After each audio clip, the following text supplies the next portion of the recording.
Hola, mi nombre es Gisela Carlos, soy profesora de la Universidad de Guadalajara y estoy en el colectivo Coopera, que es colectivo para eliminar el racismo.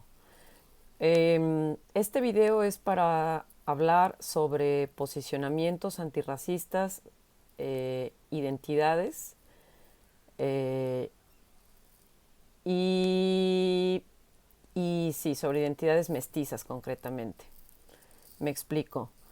Mm, Por ejemplo, si yo me nombro mestiza, no implica, eh, o a veces se piensa que estoy aludiendo a una identidad, este, a una forma de ser, a una, este, sí, identificación, con ciertas personas, con un estilo de vida, sí, o sea, el nombrarme mestiza se puede pensar que estoy haciendo alusión o reivindicando una identidad, ¿no? Lo cual no necesariamente. También cuando una persona, bueno, en este caso yo que me digo mestiza, eh, pareciera que se está apelando a, a imaginarios coloniales o reivindicando imaginarios coloniales de privilegio, ¿no? Lo cual no necesariamente. Y también cuando una persona se nombra mestiza, bueno, hay gente que puede decir, eso ni siquiera existe, ¿no? Ni siquiera, eso ni siquiera es un grupo de personas o qué es eso, ¿no? Nunca me hablaron en la escuela de eso, ¿no? Pero hay también quien piensa que nombrarse mestiza o mestizo implica reivindicar o despertar o hacer alusión, como si se estuviera alabando los procesos o las prácticas, más bien no los procesos, las prácticas de violación de hombres en situación de privilegio hacia mujeres indígenas. Entonces, eso es lo que podemos pensar que implica la categoría de mestiza o nombrarse mestiza, ¿no? Y yo difiero, ¿no? Difiero y creo que eso es otra vez distractores para evitar hablar del racismo, ¿no? Si yo me nombro como mestiza y digo, ay no, pero tengo el pelo chino y por tener el pelo chino me han tratado, o sea, moralmente es más conveniente, es más cómodo ponerse en reivindicarse desde el lado del lado que hemos vivido la opresión, ¿no? Moralmente es, hasta se ve bien, ¿no? Si estás en una lucha antirracista, ¿no? Pero a nadie le gusta identificarse del lado del privilegio y decir, pues sí, yo no tuve que aprender el español a mis 13 años, yo crecí, yo no tuve que pasar por esto. Nadie quiere estar del lado del privilegio porque luego no sabemos qué hacer con esa culpa, ¿no? De, este, estoy en el COVID, o sea, está ahorita la pandemia y yo no tengo que salir a la calle a vender casa por casa, ¿no? Nadie le gusta estar de ese lado y mucho menos hacerlo evidente, ¿no?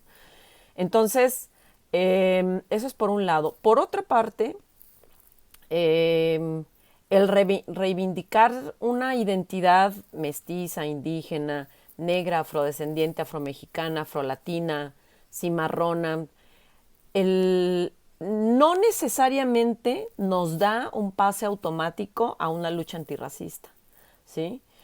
O sea, para poblaciones que han sido históricamente víctimas del racismo, es un posicionamiento de resistencia, ¿no? Es un posicionamiento de resistencia que efectivamente implica, pues sí, implica, por supuesto, es una práctica antirracista, ¿no?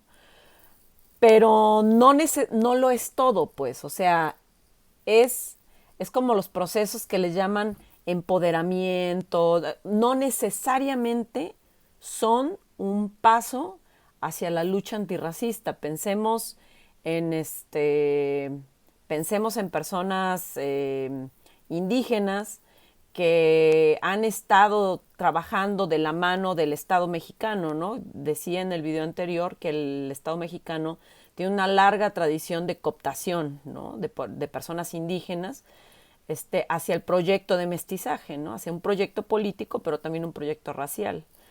Entonces, el activar una identidad no necesariamente es o sea, no necesariamente implica un posicionamiento antirracista. A veces hasta se esencializa y se reactiva la idea de raza, ¿no? El reivindicar, por ejemplo, el esencialismo cultural de, no sé, de la población que le guste, no necesariamente implica tomar un posicionamiento antirracista, ¿no?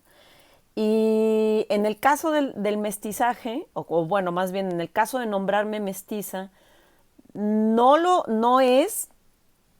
hago en el sentido de activar una identidad. O sea, eso tiene que quedar bien claro, porque si seguimos jugando en las lógicas de que, estás hablando como mestiza, quiere decir que estás aludiendo a algo que pasó con mujeres indígenas, eso es reactivar lo que nos ha querido vender el proyecto racial de mestizaje, que es que el pasado indígena, ¿no?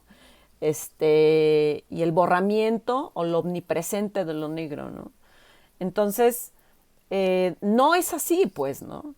Es porque se vuelve preciso evidenciar aquellos espacios de privilegio y evidenciar aquellas personas, prácticas que se han beneficiado a costa de otras personas, ¿no? Si alguien dice a mí nunca me costó estudiar, siempre fue muy fácil, si, yo siempre sin esfuerzo sacaba 10, entonces hay que preguntarse por qué, ¿no? O sea, ¿a quién sí le fue difícil? ¿A quién le fue imposible entrar a la escuela? Y no porque no quisiera, no porque no fuera capaz, no porque, ¿no?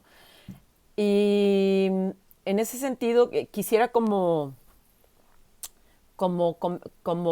rescatar, sí, una idea que acaba de decir la doctora Mónica Moreno, también del colectivo Coopera, en una charla que dio en el ITAM, que si no volteamos a ver esos espacios de privilegio, o sea, moralmente es mejor ponerse del lado del opresor y decir, pues sí, es que yo también sufrí, me trataron así, por supuesto, ¿no? Pero nadie quiere estar como del lado incómodo porque luego nos da la culpa, ¿no? Pero si no hacemos evidente esos espacios de privilegio, tampoco vamos a poder cuestionar, como dice Mónica, la idea misma de privilegio y cómo eh,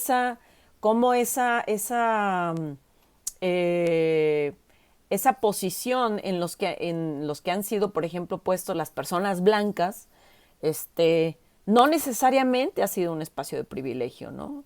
O sea, porque también deshumaniza a la persona que deshumaniza a través del racismo, ¿no? Entonces, sí, eso, ¿no? Eso solamente, decir que la reactivación de identidades no es un pase directo a una práctica antirracista y que el nombrarse mestiza no es despertar los mitos nacionales del proyecto racial de mestizaje, ¿no? Que es el pasado indígena, ¿no? Sino nombrar el espacio de privilegio también, ¿no? Y sí, eso. En fin, a ver si es solamente para ponernos a pensar. Saludos.